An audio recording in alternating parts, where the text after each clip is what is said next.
Sa verse 2 po ng chapter 12, ako na lang po magbabasa, sundan po lang yung mga paningin. Nandiyan na po ba sila? Amen.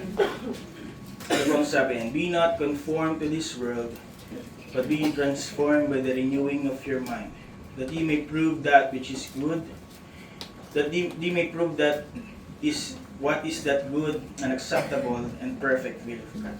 Purihin po ang Panginoon sa pagbasa po ng kanyang salita. Mayroon pa yung magsiyo po.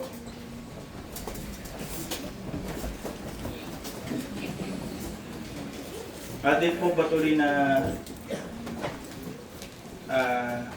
po ang ating pagsaliksik sa Biblia ng mga bagay po upang una, malaman po natin kung sino po tayo, ano ang nais ng Diyos para sa atin. Sa pamamagitan po ng paghahanap ng mga bagay na Kanya pong sinasabi ay hindi dapat tayo. Yun po ang layunin ng ating serye, The Knows of Us.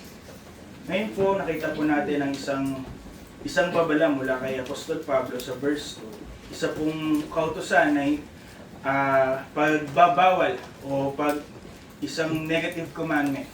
At ang sabi niya po ay not to be conformed to this world. So ang ating pong topic na pagtutuunan po ng pansin sa gabing ito ay The Knows of Us, World Conformation. Hindi po dapat tayo nawawangis sa mundo. World Conformation. So inyo pong imaginein, World Conformation. Inyo pong isipin sa inyo pong mga imahinasyon, kung may isang lalaki na siya po ay nakapangasawa ng isang babae na meron na pong isang batang anak. So ito po ay kanyang hindi biological na anak, hindi niya po kadugo. That boy doesn't share a single drop of that man's blood. Hindi po sila magkamag-anak ng ama nun or in any way related. At kung sila po ay magte-take ng DNA test, ang DNA test result po ay magsasabi na ang lalaking yun, ang batang lalaking yun ay hindi niya anak. But as the years pass, habang kanya pong inalagaan, habang kanya pong pinapalaki ang batang ito, every time that this boy sits on the man's table, he watches kung paano po nagsasalita yung lalaki na kanya pong kinikilalang ama. He listens how he talks. And slowly, quietly, and entirely unnoticed, magkakaroon po ng isang pagbabago doon sa batang iyon. The boy will pick up even yung pagtawa, specific na manner ng pagtawa ng lalaki. His unique mannerisms. Kanya po rin parang mamamana yung mga nais at hindi nais ng lalaki. Paborito, yung kanyang hindi paborito, mga pagkain o kung ano man po. 15 years down the line, at kung inyo po silang tatabihin side by side, a stranger would look at them at hindi po magsasabi yung batang yan ay ampon. For that boy had grew up exactly as how the man looks, how the man talks, and how the man walks. Although the DNA test kung kanya po iti-take at that time, after 15 years, will not change. The result will be the same. Their DNA are still unmatched. Ngunit dahil po, all of the boy's life, if I may say, has been spent under the time in daily influence of his stepfather, na ang kanya pong imahe, na kanya pong pagkatao had been reshaped by someone that is not blood related to him. Yun po ang power ng proximity. Yun po ang power ng influence. We become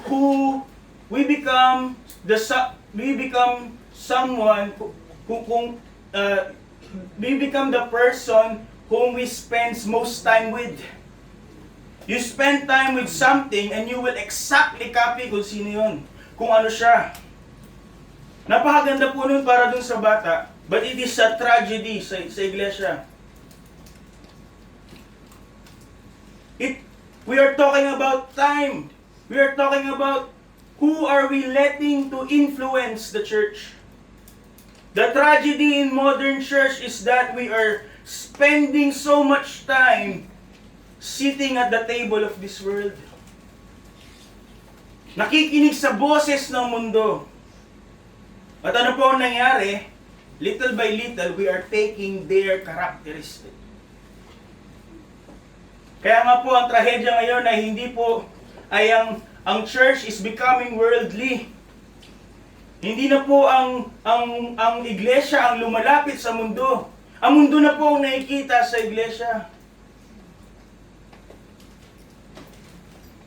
Mas problema sila sa panahon ngayon because Christians don't need to step out of their houses. All they have to do is look at their phones.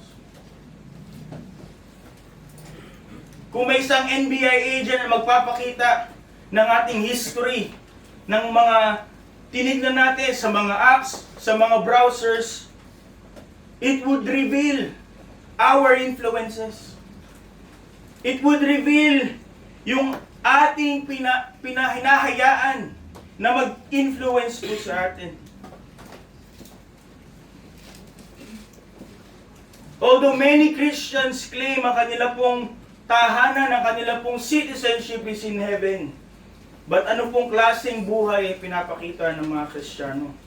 Anong klaseng identity ang pinapakita ng mga Kristiyano? Pag tinabi sa mga makamundong tao, sa mga makasalanan, to the worldly people, ano po ang sasabihin? Walang pinagkaiba. Hindi mo pagdududahang magkamag-anak sila. So the question for tonight that we have to answer, mga kapatid, is that when we look into the mirror, whose image do we see? Kaninong wangis ang nakikita natin sa tuwing tayo humaharap sa salamin ng salita ng Diyos? For every moment of every day, the moment you wake up, meron kagad nais mag-impluwensya sa atin.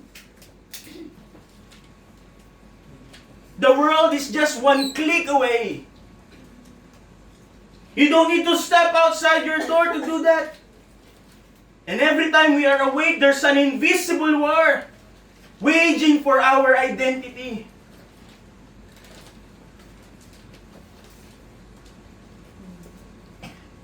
More than ever, this is a culture that is louder.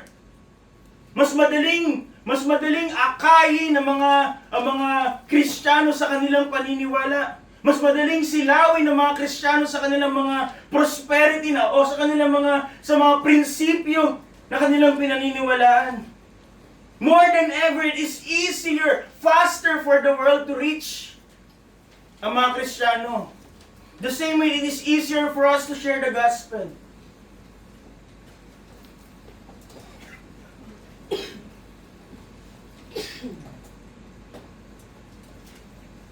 So the question is,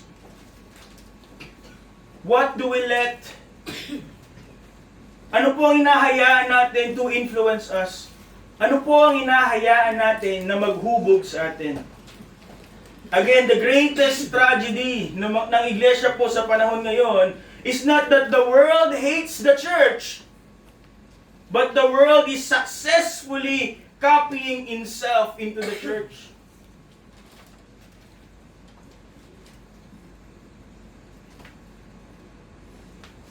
Ano na po ang Christianity ngayon?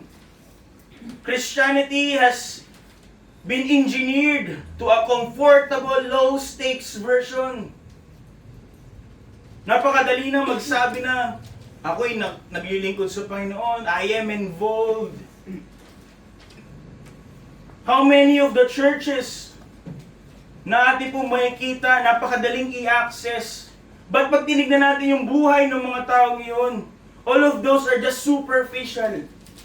So pagkat those churches are not real churches, but just worldly ones.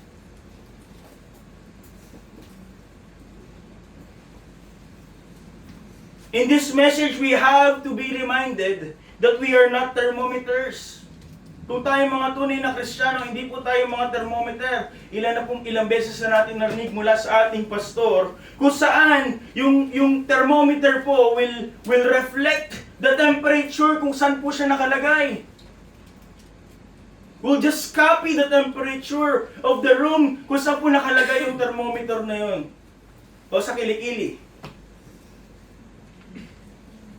The truth is, we have to be a thermostat.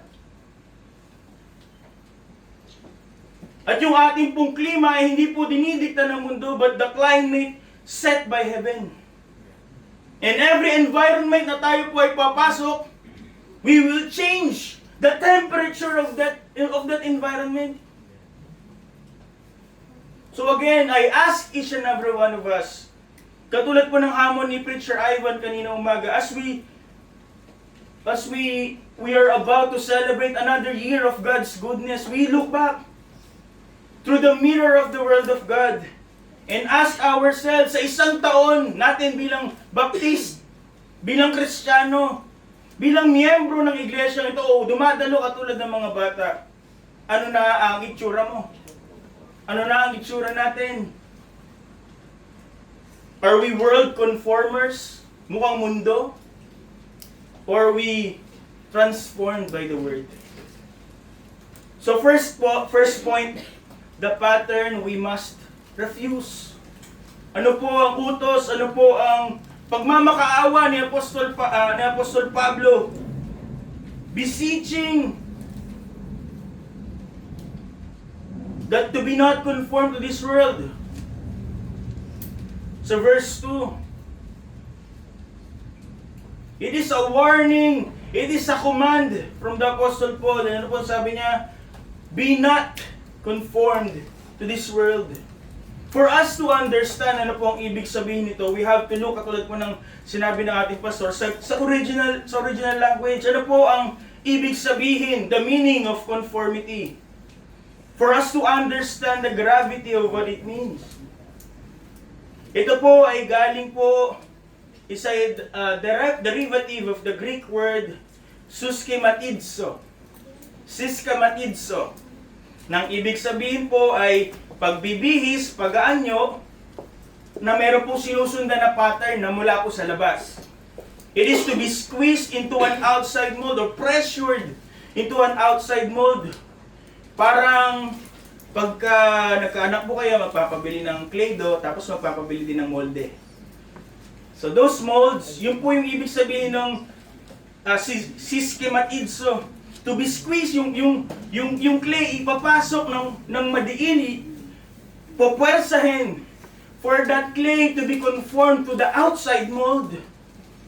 Ang ibig sabihin po nito ay maskara, a temporary costume na hindi mo katangian, hindi mo identity, and it does not belong to you.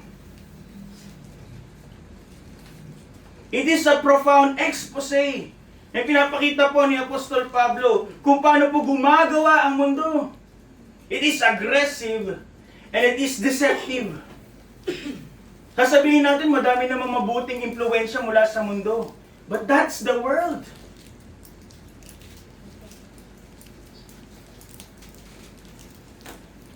But understand this, mga kapatid, kung tayo mga tunay na ligtas, the world cannot change our eternal destinies.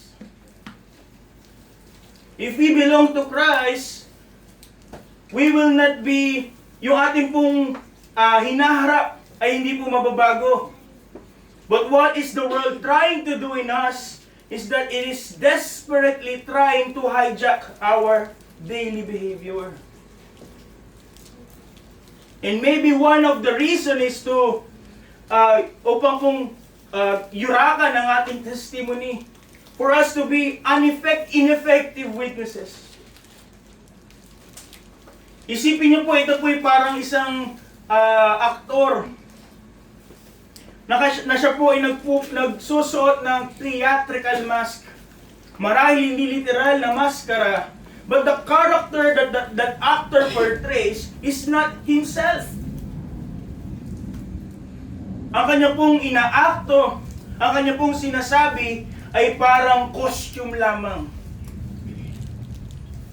And ano po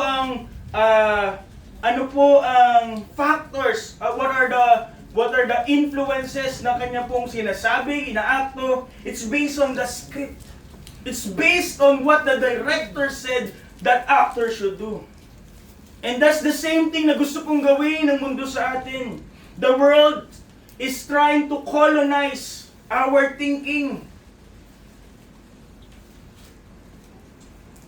May kita natin, pagka ganito ginawa ko, yayaman ako. Or these principles are not that bad. But the truth is, it is trying to hijack unti-unti na pinapasok yung ating pong isipan at ang ating puso. And later on, those good things that we think are, those things that we think are good will dictate our priorities.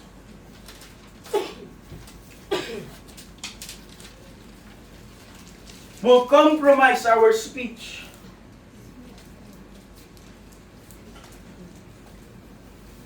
It will redefine kung ano po yung ating minamahal, tinitingala. And it will lead us to that. It will define our joy. It will change our joy. And it will change kung ano po yung ating tinotolerate. It will change what we fear. And it will change what we obsess over.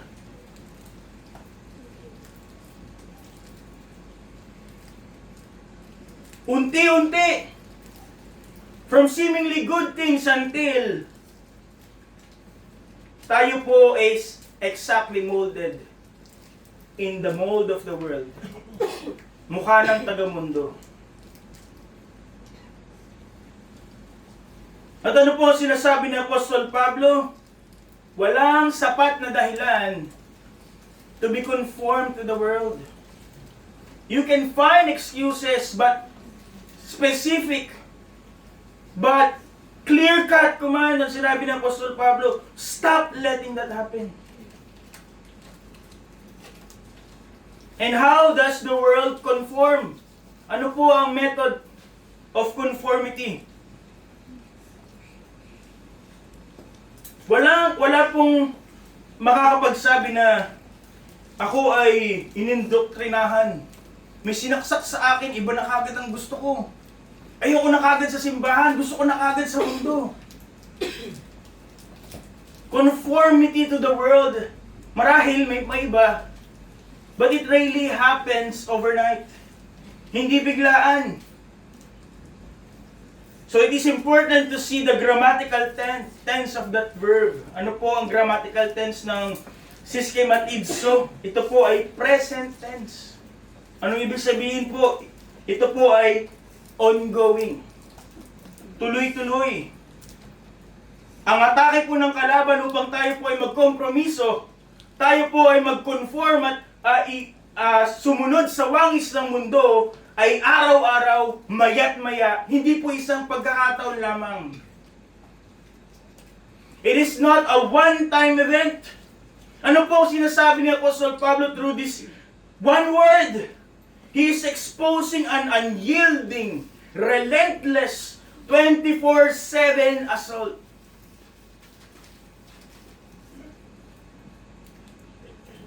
So this attack for conformity, mga kapatid, ay hindi po nangyayari ng isang beses lang.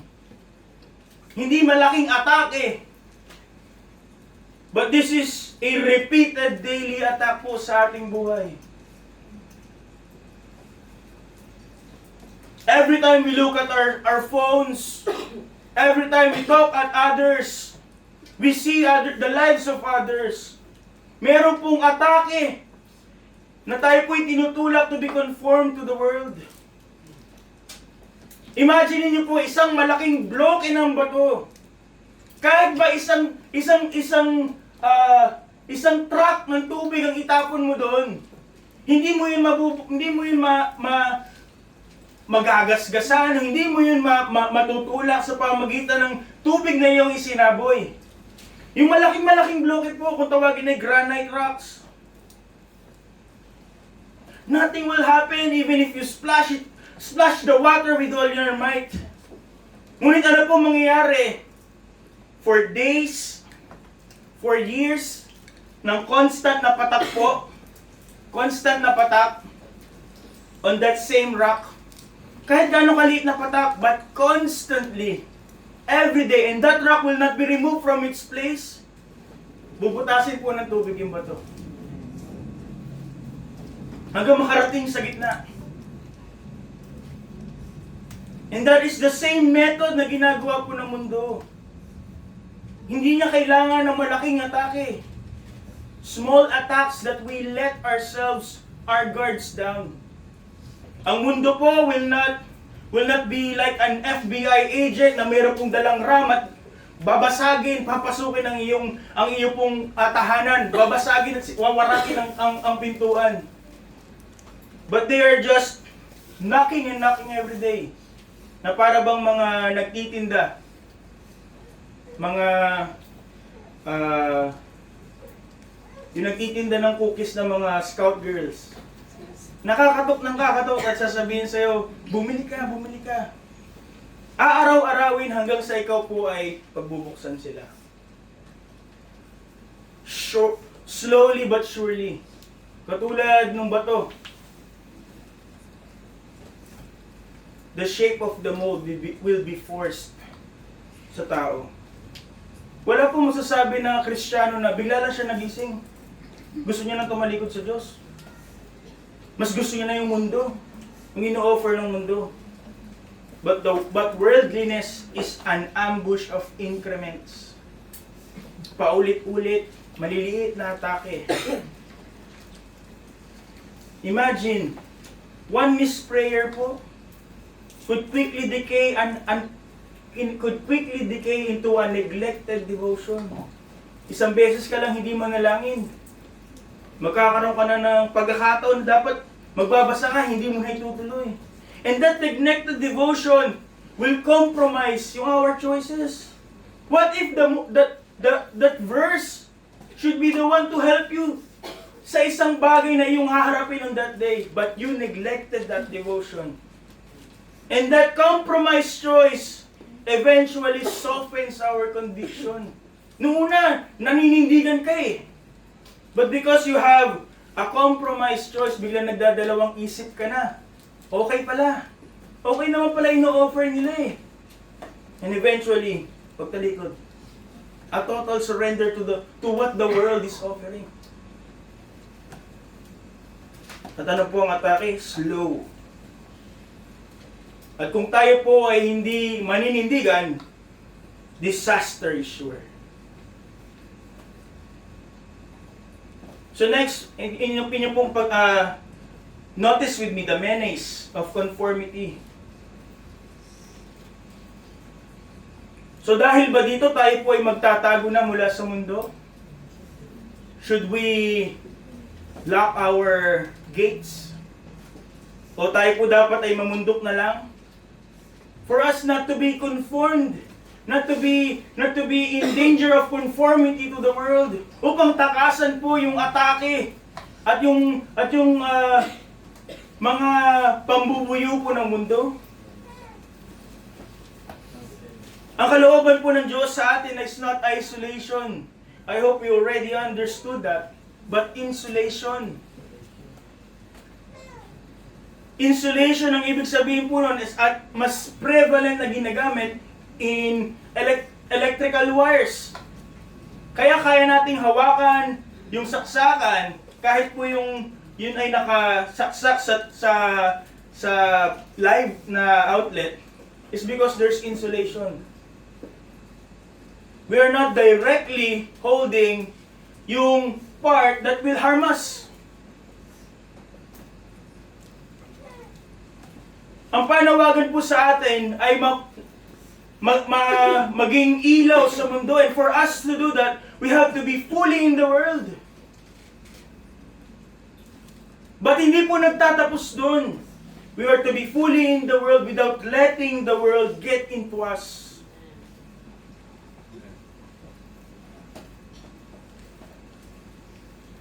Isipin niyo po, isang malaking cruise ship. Ang cruise ship po ba ay nakakatuwa kung nasa lupa? Pero na lang po kung Arko ni Noah yun. A cruise ship belongs to the ocean. Wala pong kwenta yung cruise ship na yun kung nandun lang po sa pagawaan. Tapos na, napakaganda, napakalaki. Pero nandun pa rin, nasa lupa. Sapagkat takot po yung may-ari na mabasa yung cruise ship niya. Takot sa alon, takot sa bagyo.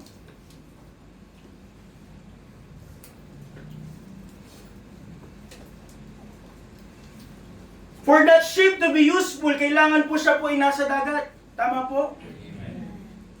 But for that ship to survive, isa lang po ang kailangan i-maintain ng captain. Hindi pumasok yung tubig ng dagat sa loob ng barko. Kung ang tubig po ng dagat ay around the ship cannot be hurt. But if the water starts leaking inside, that will be the problem. Marami po mga vessels na pangdagat po that can withstand even violent storms. Ngunit kung nagsimula na po kahit gaano kaliit, nabutas at nagsimula na po pumasok yung tubig, marahil hindi ka agad makikita, it will go slowly, it will go quietly, it might be unnoticed for some time, but surely, lulubog po yung barkong yun. The ship is designed, it belongs to the water, but the water does not belong in the ship. What a tragedy! Kung ang barko po na ginawa to save people out of drowning began sinking sapagkat kanya pong hinayaan ng tubig pumasok sa kanya pong barko. And that's the tragedy of mga nagsasabing Kristiyano but lives worldly. They were supposed to be a ship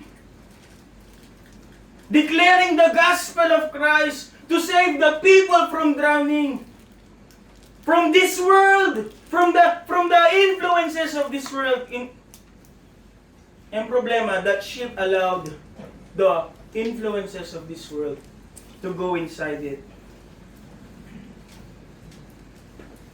Marahil sasabihin natin, maayos naman yung buhay ko. Hindi ako nainom. Hindi ako nagsusugal.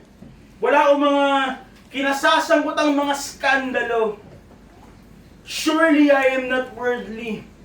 Again, worldliness ay hindi lamang po mga malalaking bagay. Look at the Pharisees. Ang mga tao po, they look up to them. Sapagkat they look perfect outside.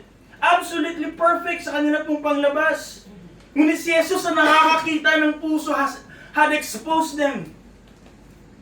Ano po sinabi ng Panginoon sa kanila? Sila po yung mga magagarang libingan. Sapagkat napakaganda sa labas, ngunit sa loob ay bulok.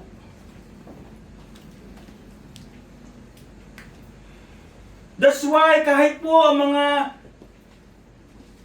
Kristiyano that would claim, I have never missed a service, is still in danger of being worldly.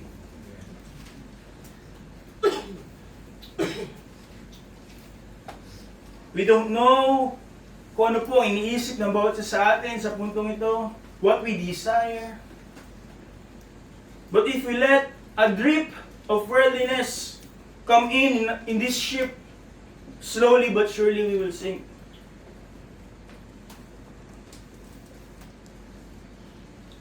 We can live respectable. We can be looked up by other people or other church members. Ngunit ang katotohanan ay mas pinipili natin ang kamundahan kaysa sa kabanalan. It's possible. It's possible that we are after entertainment more than worship. But you're here. But we're here. And slowly but surely, Ninanais to be accepted by the culture outside. More than obeying kung ano po yung nais ng Diyos. Ang kamunduhan po is not just where our feet will take us. Our feet might take us here, but our heart is outside. Ang puso po natin longs for something else. The issue of worldliness and conforming to the world ay hindi po kung nasan tayo right now. But if we're not here right now, what more? But it is not the issue. Maaari po tayong kasama dito nakaupo, have not missed one service, but there's worldliness in our hearts. It's not the issue of where our feet will take us, but rather what's in our heart. Kung ano po yung sinusunod ng ating puso. Kung ano pong boses ang pinapakinggan ng ating mga tenga. And those voice who has the final say in what we do or think. So notice mga kapatid, next, the peril we must recognize. Lahat ba ng mga prinsipyo ng mundo masama? Lahat ba ng prinsipyo ng mundo ay hindi mabuti? But we are told not to be conformed to the world. Hindi po sinabi ni Apostol Pablo ilan sa mga prinsipyo ng mundo. Yung mga tingin mo masama, huwag mong sundin. But it is clear. It is exclusive.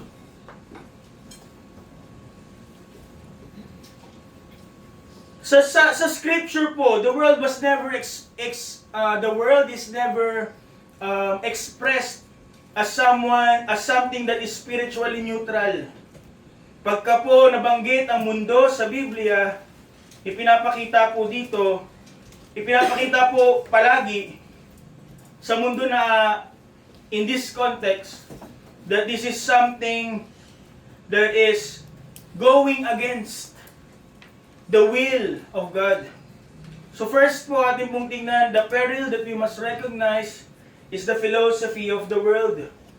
Sa New Testament po, may mga ilang Greek words na tumutukoy po sa mundo. But the one that the apostle used here is the Greek word aion.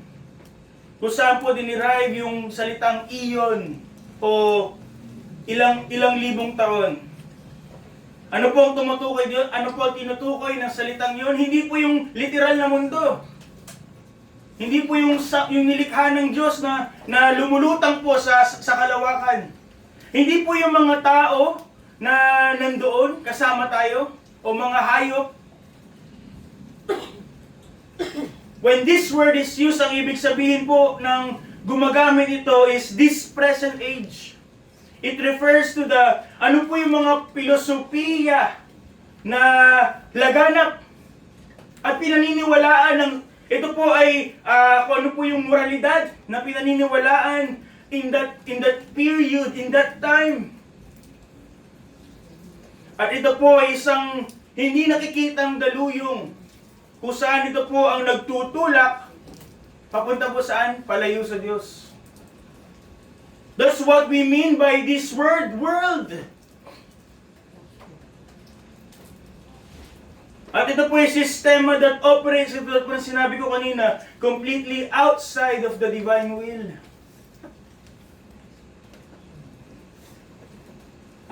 It is standing in direct rebellion against the divine will. Maraming mga prinsipyo na makikita natin na tila baga harmless. But if we look at the Bible, it goes against what God is teaching.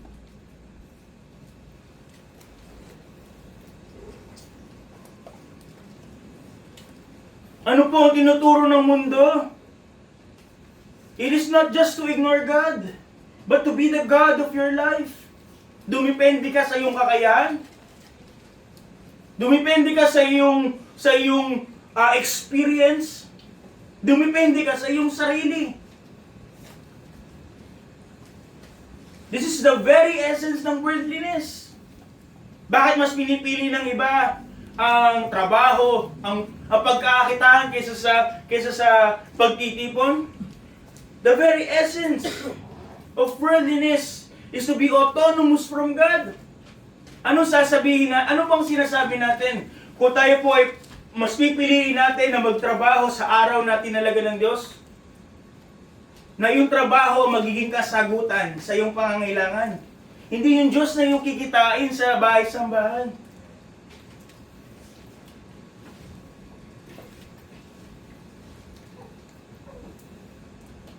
And every principles na ating makikita, ano po ang ninanais gawin sa atin? The world demands to be our own, to be our master ng ating kapalaran. The world wants to rewrite yung mga katotohanan that we have heard in this four walls. Nabasa natin mula sa salita ng Diyos. At ninanais na maging leader, the captain of our soul. And why is it deadly? Why is it perilous? Why is it a peril that we must recognize? Sapagkat it is a system na pinamumunuan ni Satanas. System na pinapalaganap ni Satanas. Ano po ang sabi ng 2 Corinthians 4 verse 4? Deacon Dale, pwede mo tayo.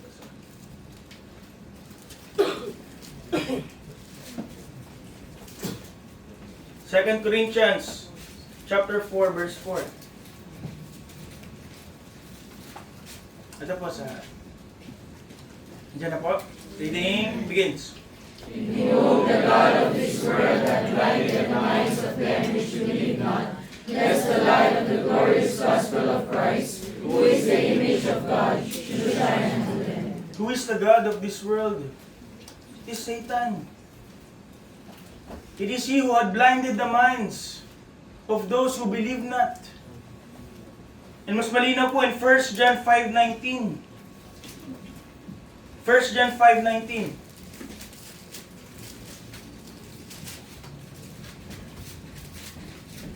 And we know that we are of God, and the world lieth in wickedness. Ang ibig sabihin po, or mas tinatranslate ng iba na yung mundo ay nananalig, dumidepende sa masama.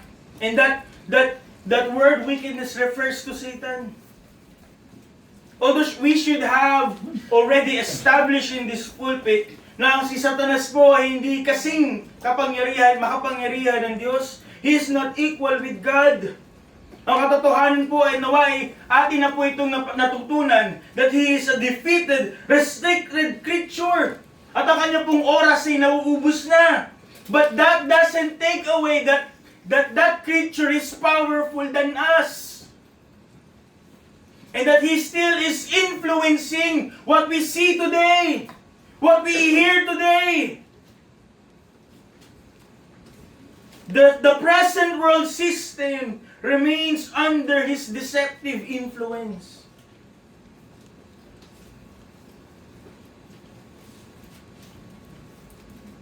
And if we would tally kung ilang mabuting mga bagay ang nakikita natin in comparison sa mga we know that is worldly sa ating mga phones, would it be a 1 to 10 ratio?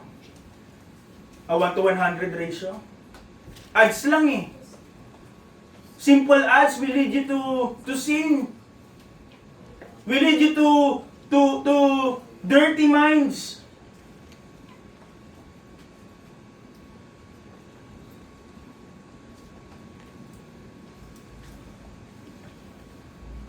At yun po ang sistema ng mundong ito. And how much time have we spent being influenced by the propaganda of the prince of this world?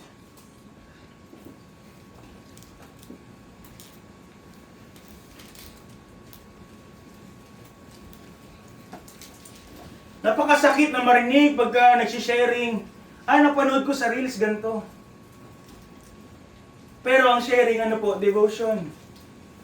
Tungkol sa Biblia, pero ang sinasabi, napanood sa reels. Why?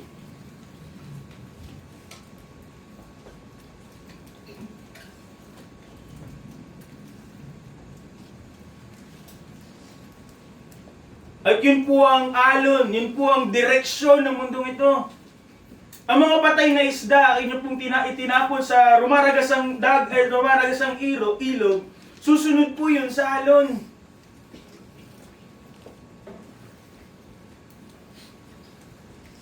But are we dead fish? What is expected of believers? Maging katulad ng mga salmon, fighting against current.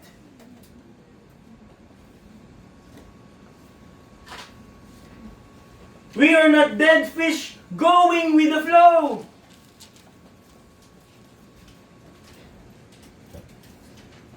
Pag uso, yun din ang gagawin. Pag may mga salita na uso, yun din ang sasabihin. Pananamit. Mga gawain, mga libangan. Pag uso, go. And what are you? What are we?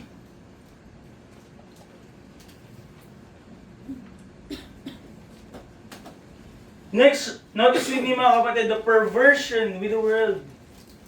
The perversion with the world.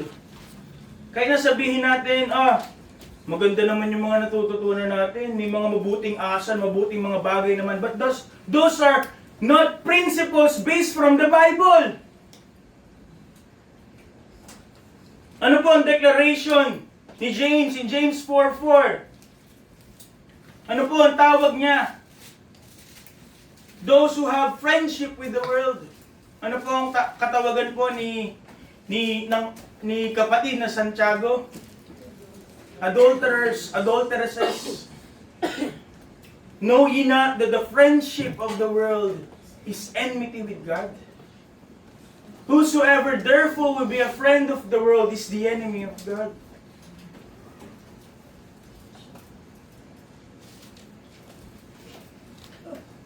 And that's the problem of many churches today. Ang salvation po is just something to add to themselves, to the many things that they have to improve their lives. Para po sa kanila, salvation is just a casual business contract na pagka prayer meeting and Sundays, I have to be a certain kind of person. But when I go out, it's a different story. It's outside my contract. Ngunit ang katotohanan po, if we are truly saved, ito po ay sacred covenant with God. Kung tayo po ay kabilang sa iglesia, remember Christ is the bridegroom and the church is His bride. And when we are in love with the world, if we prioritize the things of this world, if we listen to the world, hindi po yun maliit na pagkakamali, sabi po ni James. Yun po ay pangangalunya.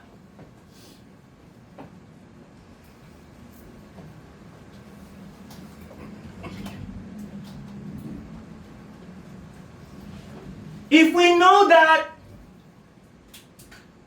then we should not be wanting the approval of the world. Hindi mo bubulat-latin what values will the world offer. You will not adopt anything na worldly at sasabihin mo to attract people in the church or in our lives.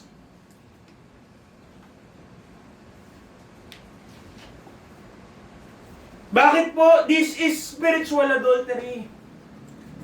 That's why we have to put guardrails. Hindi lamang po sa iglesia, but us personally. Kung ano mga prinsipyo ang ating po pinapatuloy sa ating puso.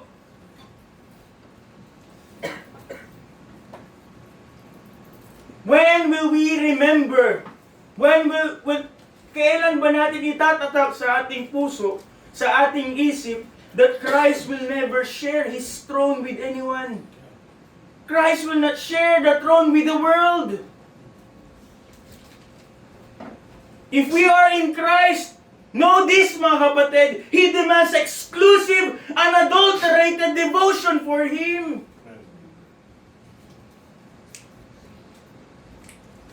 And why buy the system of this world if this system is temporary? Without lasting value. Ano po sabi ni John in 1 John 2:17? He warned us that the world passeth away in the lust thereof. Napakaiksi kasi ng ating tingin, hanggang dyan lang. But we don't look forward to eternity.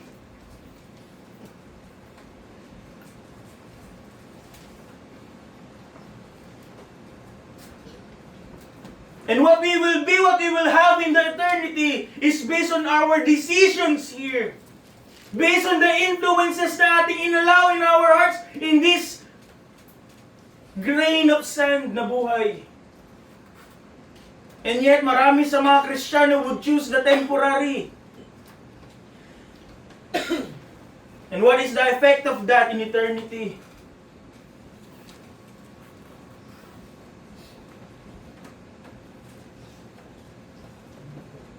Imagine niyo po, tayo po ay nakasakay sa isang cruise ship na napakaganda, napakamahal. Siguro yung Disney na cruise ship. Yung airline na kung saan po dumupunta, di ba, ilang linggo. Tapos habang tayo po ay naglalayag, sabi po nung kapitan, bumunggo tayo sa isang iceberg. At isang oras na lang po, lulubog na tayo. Anong gagawin natin sa mga titirang oras na yan? Yung cabin natin po, lalagyan natin mga design. Magpapalamuti tayo sa cabin.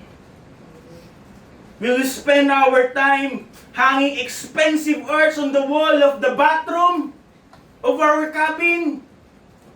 Of course not. Because we know kahit gaano kamahal yon, kahit gaano malaki ang value nun, yun po ay mapupugnaw. Yun po ay papunta sa pagkawasak in 1 hour.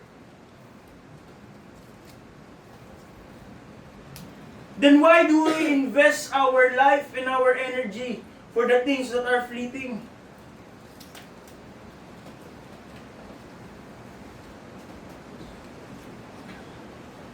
Why do we build our lives para sa mga bagay na hindi tatawid sa kabilang buhay?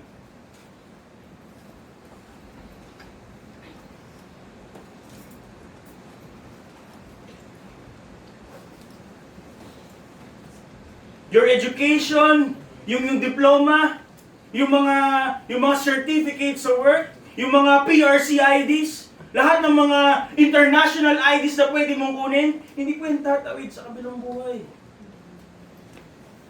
Why spend your life on that? I'm not saying that is bad. But it is investing everything that you have on that. Hindi lang pera, sarili mo na yung lalagay mo doon.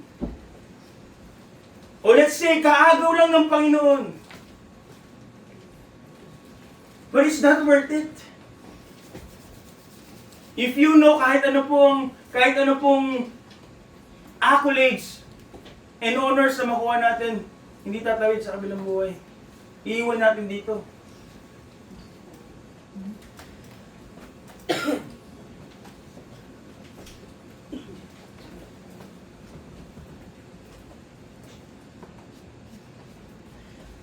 Lastly, mga kapatid, the pursuit we must reach for. Ano po ang sabi ng Apostol Pablo? Be not conformed to this world, but be transformed by the renewing of your mind, that ye may prove what is that good and acceptable and perfect will of God. Ano po yung ultimate destination of this transformation, mga kapatid? Ano po yung finished product dapat po natin? Kung tayo po ay not to be conformed by the world. See another confirmation. Word of confirmation in Romans 8:29. Verses 28 to 29. Romans 8, alam niyo na po yun eh. Ano po sabi dito? And we know that all things work together for good to them that love God, to them who are called according to His purpose, for whom He did foreknow, He also did predestinate to be conformed to the image of His Son, that He might be the firstborn among many brethren. Ano po ang purpose ng Panginoon sa buhay po ng mga mananampalataya? It is not our comfort. Hindi para makuha natin lahat ng trending na bagay. Hindi mapuntahan lahat ng trending na places to take the most trending poses.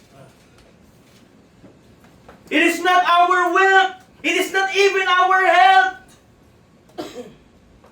At lahat po yun, the world promises. What is the ultimate goal po dapat ng mga mananampalataya? It is to be Christ-like.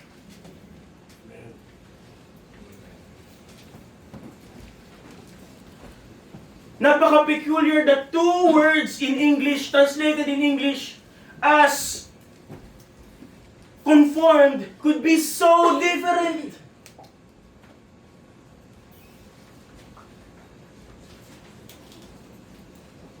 Ang problema po ng mga Kristiyano sa panahon natin is that not just the Christians but this world, ang tingin po sa Diyos ay isang cosmic vending machine.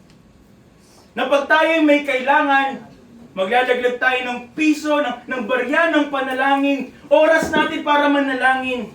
At anong aasahan natin? Gotcha, random things na pwede natin makuha mula sa Diyos. O kaya naman, tinitignan ng Diyos bilang isang life coach na ang layunin ng trabaho ay upang iyong makamit ang iyong pangarap, ang ating mga pangarap.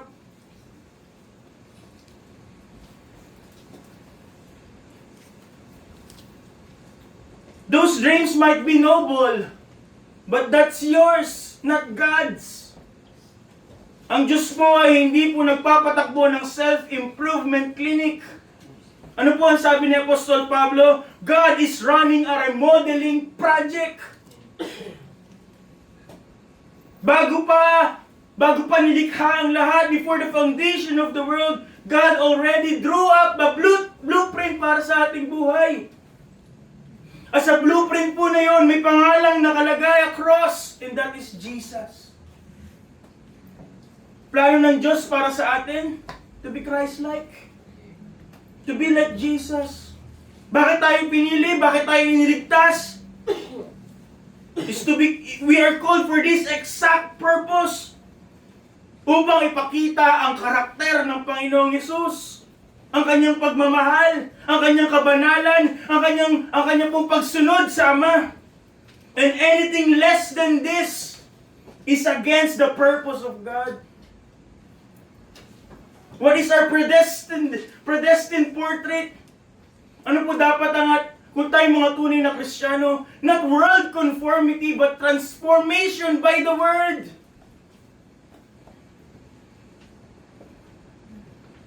So next, notice with me mga kapatid, the profound process. Katulad po ng aking sinabi, there's a great difference sa mga salitang ito na ginamit. Both are conformed, translated in English as conformed. But there's a massive eternal gulf between the superficiality ng conformity na ibinibigay po na pinapanawagan ng mundo versus the profound structural conformity that God had predestined for you. In chapter 12 verse 2, katulad po ng aking nabanggit kanina, the word conformed here was derived from the verb suschematizo. While in Romans 8:29, ang ginamit po na Greek word, na tinranslate sa English na conformed ay simorphizo. The same root word po sa kanya pong but in verse 2, but be ye transformed, be morphizo. So ano po ang ibig sabihin ng schematizo? Something outward, binabago, temporary. It is a shifting, pabago-bago. Ito po'y katulad niya na sinabi natin, pagbabalat kayo, paglalagay lamang ng maskara. And what does? It squeezes you from outside in. But what's the difference ng change na ginagawa po ng Panginoon? It's simorphizo. From the Greek word morph, na doon po natin nakuha yung metamorphosis. Ano po ibig sabihin? Inward. May kinalaman in our nature. And what actions brought by that confirmation is permanent. And it is structural reality. Hindi ito panglabas lamang. And in contrast po sa suskematidzo, ang change po na ginagawa ng sismorphidzo, it remakes a person from the inside out.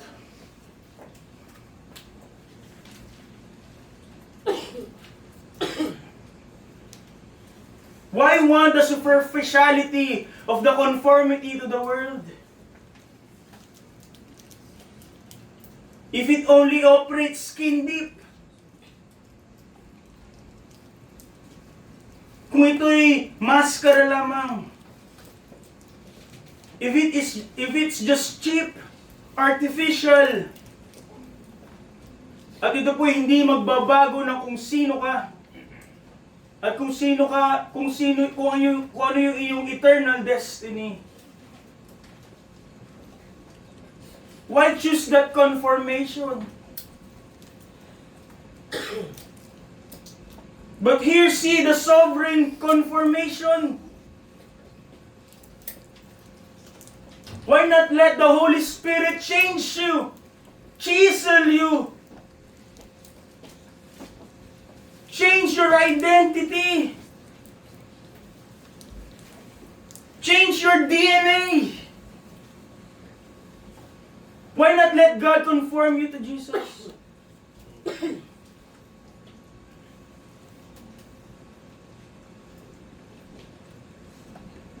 Ang mundo po ay kaya lamang paguhin ng panlabas, but God can remake us into new creatures. Hindi ka lang kayang pagandahin, bihisan, lagyan ng makeup, o kahit pa bigyan ng plastic surgery. The change that God offers, that God wants for His children, is something atomic, organic. It is not just beautification, it is recreation. Just like how He created the earth from nothing, out of nothing. Hindi nais ng Diyos na tayo po ay maging mabuti. Ang nais po ng Diyos, hindi po tayo maging mas maganda, mas mainam. Ano po ang nais ng Diyos? Tayo po ay Kanyang likhain muli. Baguhin. If we are true believers, ang ating mga pusong bato ay Kanya pong pinalitan ng puso na tumitibok katulad ng puso ni Kristo.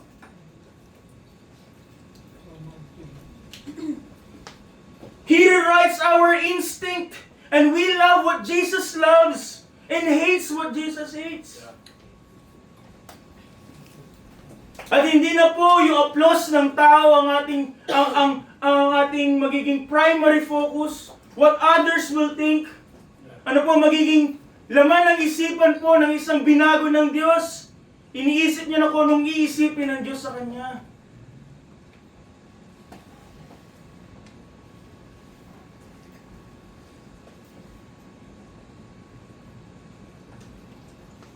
And if we let the Holy Spirit do that in us, hindi lang po yun, if we are put side by Christ, hindi lang kamukha ni Kristo. But even DNA test will say, that is Christ-like.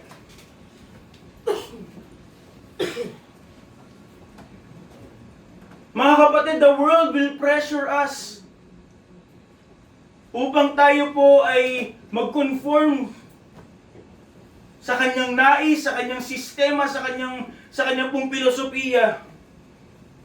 But as believers, we let the Holy Spirit transform us.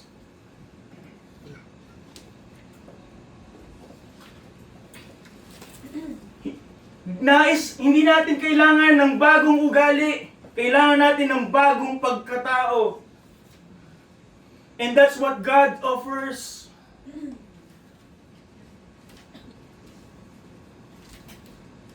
Next mga kapatid, the purposeful pain. We already know the process on how it how God transforms, how God conforms a believer into Christ. Hindi katulad ng conformation na ino-offer ng mundo. Just something superficial. But this conformation involves pain. We love to quote Romans 8:28. Whenever we are expecting something from God.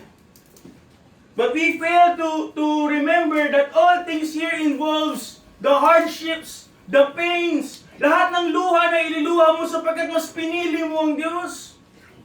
Every bitterness na iyong pwedeng ma-experience because you are persecuted sa iyong paninindigan, or bitterness that you will experience from others. Not all good things work together for good. Ano po ang paraan ng Diyos to conform us to Christ? It includes pain. Katulad ng kay Job. Katulad ng gintong idadarang sa apoy. Katulad ng halaman na ititrim para mas lumago, mas lumabong, mas lumusog.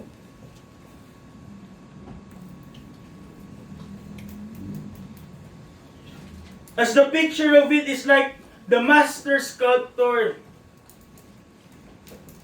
Nasa kabila po na yung isang marble o isang bitak ng marmol ay hindi maganda.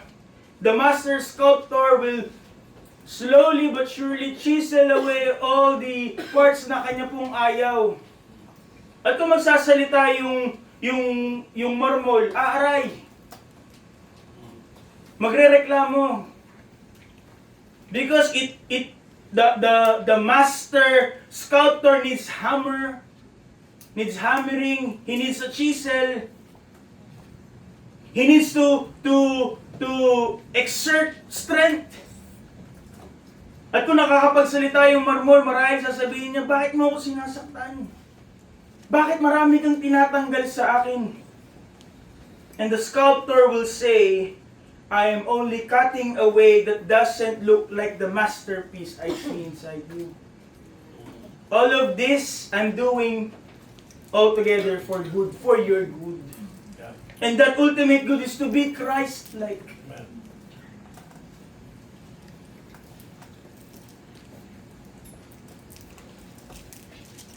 So mga kapatid, if we are true believers, we will face trials. And the culture that entices us to be conformed to it, if we reject them, they will reject us. But know this mga kapatid, that every affliction na ating pong nararanasan is not outside God's sovereign will. Hindi po lingid sa kaalaman ng Diyos. And God uses every fire of affliction upang tayo po ay linisin. Upang tayo po ay mas pagandahin. Unti-unting tatanggalin the things that are worldly in us. So let me close with this mga kapatid. The Bible ay isa pong salamin. And as we have been faced, as we have been presented with a mirror tonight, as we look back sa isang taon po ng ating buhay Kristiyano, at tayo manalamin ngayong gabi, let us ask ourselves, sino ang kamukha natin? Who are we conformed to? When other people looked at us, sino nakita nila? Yung influencer na sinusunod mo? Yung life coach mo?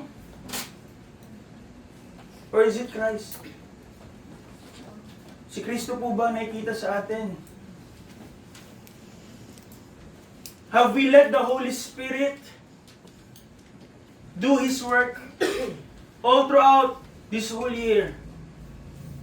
O bawat pagkakataon tayo pumipiglas, tayo pumapalag. Sabi nga po ng ibang mga commentators, that's the problem with living sacrifices. Umaalis sa altar.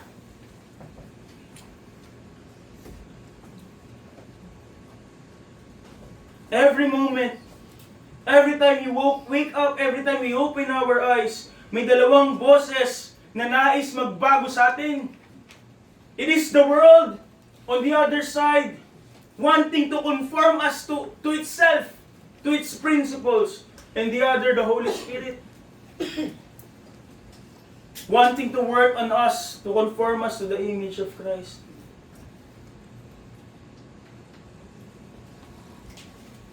So, sino pong pinipili natin? Sino ating pinapakinggan? And the answer to that question ay tayo lamang po makakasagot. At nawa po, kung tayo itabi sa mundo, itabi kay Kristo, walang magsasabi yung iglesyang yan, mukhang mundo. If we were like that before, this past year, may our prayer this coming year, kung tayo po ay buhay pa hanggang sa susunod na anniversary, may our prayer be submission sa kamay ng Diyos upang tayo ay linisin, tiktikin, for us to be conformed to the image of our Lord Jesus Christ. When people look at us, nawa hindi nila makita, successful siya katulad ni ano. Ang gara ng damit niya katulad ni ano. Ang dami niyang cellphone, ang dami niyang whatever. In comparison to any people. May we desire na pag tinignan po tayo ng tao, and if they examine our lives, hindi ko sino makita nila but si Kristo. Mga kapatid, we are commanded not to be conformed to the world, but there is power more than the world could express, could manifest, and that is the power of the Holy Spirit, na tayo po ay baguhin to be conformed to the image of Jesus Christ. Amen. May we choose that. Ito po ang salita ng Diyos. Amen. Tayo po ay magtapos po sa panalangin.